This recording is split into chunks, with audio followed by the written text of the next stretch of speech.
Alright guys, isang magandang hapon sa atin lahat. Ang ating mga gagamitin ngayon ay 12mm na wrench at saka itong plies. At ito, para gagamitin natin sa gear oil 12mm. Right, ang gagawin natin ngayon ay mag-change oil. Yan. At saka mag-change oil sa ilalim. At magpapalit na rin tayo ng gear oil. Meron din tayong basahan.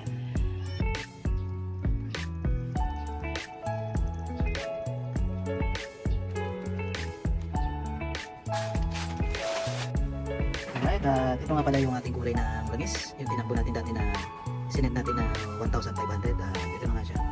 Ganito ang kulay ng 1,500 km. Ganito ang kulay. At saka ito naman yung ating gear oil na pangatlong change oil. Ito yung kanyang kulay. Ito na nga, pinapa-drain ko na nga siya. Kaya ko na siyang tumulong. Right, at ito na nga pala, nagpitan ko na nga pala yung tornilyo niya. Nasipot na nga natin yung langis. At ito naman ang kakabit natin yung sa gear oil niya. Gagamitin natin siya ng Y-Pulse 12mm.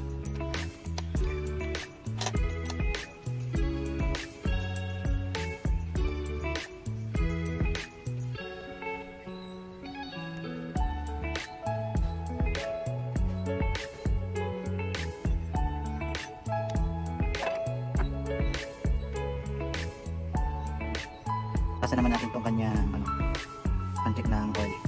Ayan, ito naman nakuha ko lang naman sa YouTube na isa pang diskarte. Yan. Ito na nga, puputulin ko muna ito para isa sa pinakamadaling diskarte sa pagsalin ng gear oil natin. Yan. Satay natin kung mas mabilis nga dito. Sabi kasi dun sa nagpo-vlog sa YouTube, diretso din din na ganyan sa may gear oil niya sa loob. Mabilis nga siya magsalang. Mabilis siyang isalang. After nga pala natin ito dito isalin, make sure na dapat na may pasok natin siyang maihi dito sa kanyang airbox. Yung pa-spray niya, nakikita yun sa ilalim. Sa likod ng box. Isalin na natin siya ng maayos. Na walang kahirap-hirap. Kasi dito mo siya dapat ilalagay dito. Gumawa tayo ng paraan para mas mapabilis at shortcut. Ito ang ating gear oil. Pertua. At dito naman tayo ulit sa kabila. Ayos naman ang kailangan natin. Bago nga pala natin sa ng langis ay punasan muna natin para wala siyang pinapunas sa loob. Wala ito mga langis. At ito nga pala yung aking improvise na pinalagay mo ito. Wala baka naman. Pagkalin natin dyan. Tayo mag-build ng oil.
Punasan natin.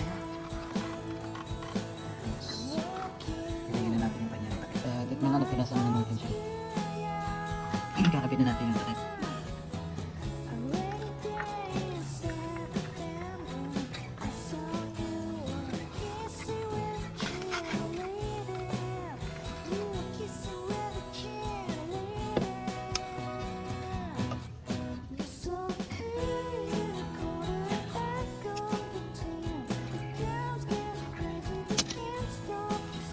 pagkatapos naman ito ang ating Asikso na yung kanyang panel.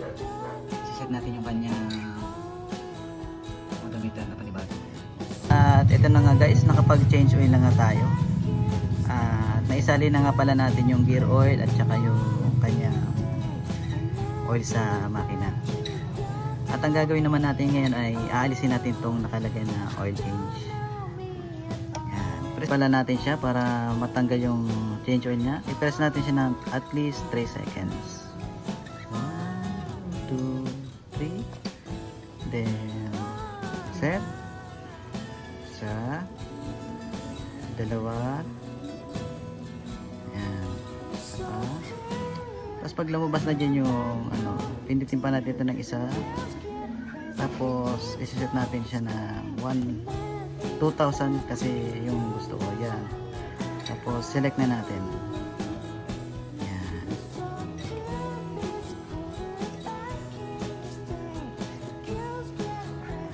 Ito na nga, naiset na nga natin siya at natanggal na nga natin yung kanyang oil change.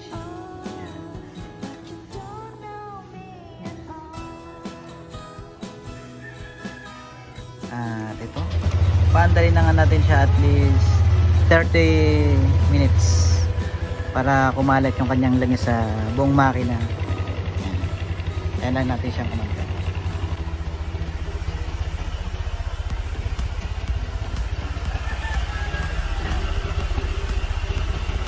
Ito yung ating mga langis, Vertua at ito yung gear oil. Ito naman ay aking isasali para sa mga gusto kong langisan. Yan.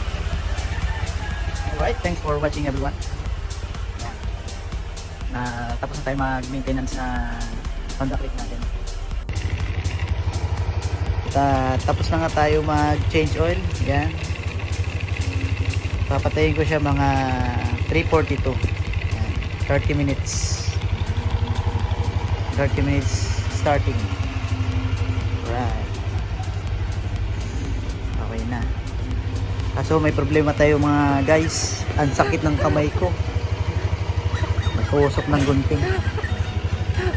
Pagsaling ko ng oil, pagtusok ko dun sa butas ng plastic.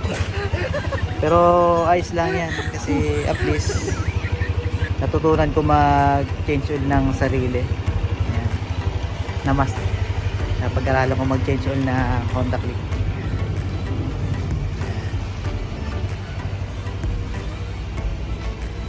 Pala yung aking mga alaga na nakataklo. Ayan. Si Mio Amor. Ito nga pala guys yung isa sa mga ginat ko na pagpapogi. Ayan. Ito yung para dito para yan. Ang problema hindi ko nilagyan simula nung bago siya. Hindi ko nilagyan ng ganitong rubber. Pero syempre lalagyan mo pa rin. Pagpapogi. Ito na nga guys, naigabit ko na nga yung aking rubber. Yan. Ito yung kanya itsura. Pagpatagdag pogi. Yan. At bumili na ako ng bolts. Ito. Yan. Nakikiyas na ng preno niya. Ito pa nga pala yung aking bili na tapakan. Yan. Tsaka itong anti-kalmot ng pusa.